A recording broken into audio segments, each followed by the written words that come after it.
नमस्कार बंधुरा सुबलाय रान्नाघरे आपनादेर स्वागत। आजकेर रेसिपि होच्छे आबार सजने डाँटा आलू दिए बाटा माछेर झोल। उनुने कड़ा बसिए दिएछि, दिए दिচ্ছি तेल, सरषेर तेल।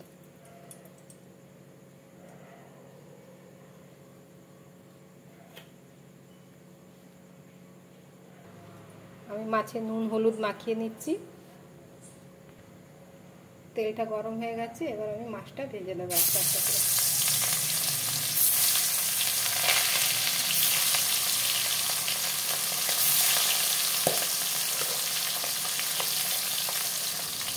আমি একটু টুকুট করে ভেজে নেব। এক সাইডে হয়ে গেছে ভাজা, আর একদিকে ভেজে নিচ্ছি। আমার মাছ ভাজা হয়ে গেছে, এবার মাছটা তুলে নেব। আমি বাকি মাছগুলো ভেজে তুলে নেব।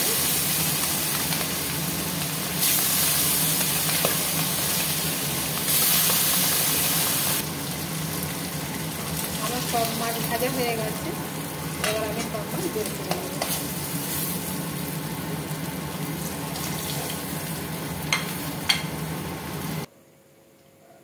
এই তেলে আমি সজনে ডাঁটাটা ভেজে নিচ্ছি। আমার ডাঁটাটা কমই আছে, ডাঁটাটা বের করে নিচ্ছি।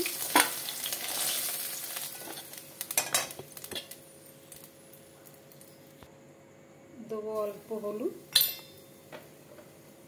আলুটা ভেজে তুলে নেব।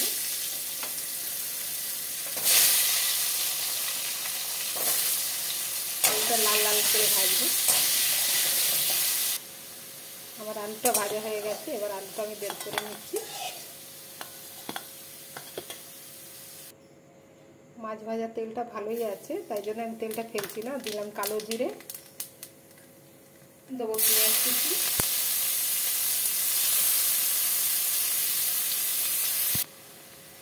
পেঁয়াজ ভাজা ভাজা হয়েছে, দিলাম টমেটোর কুচি,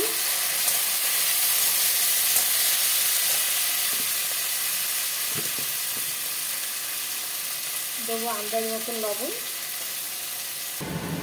ছোটো চামচের 1 চামচ আমি আদা রসুন বাটা দিলাম।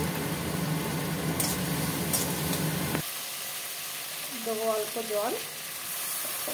জল দেওয়ার সাথে সাথে আমি এই মশলাগুলো দিয়ে দেবো। দিয়ে দিলাম হলুদ গুঁড়ো,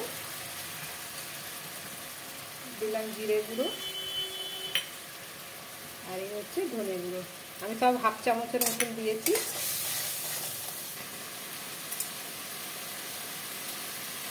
দিলাম 1/2 চামচের মতন কাঁচা লঙ্কা বাটা।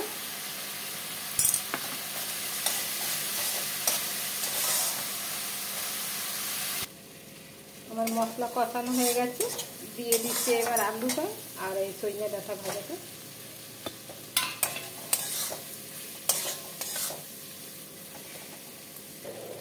দিয়ে দেবো এবার গরম জল।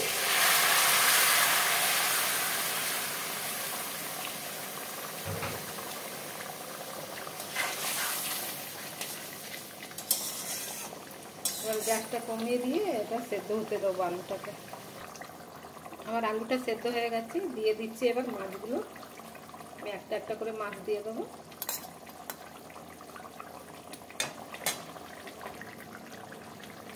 আর মাছের ঝোলটা রেডি হয়ে গেছে, দিয়ে দিলাম ওপর থেকে অল্প ধনে পাতা।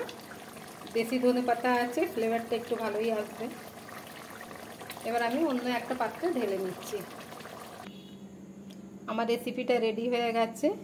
যদি আপনাদের আমার এই রেসিপিটা ভালো লেগে থাকে তাহলে লাইক কমেন্ট সাবস্ক্রাইব অবশ্যই করবেন। ধন্যবাদ।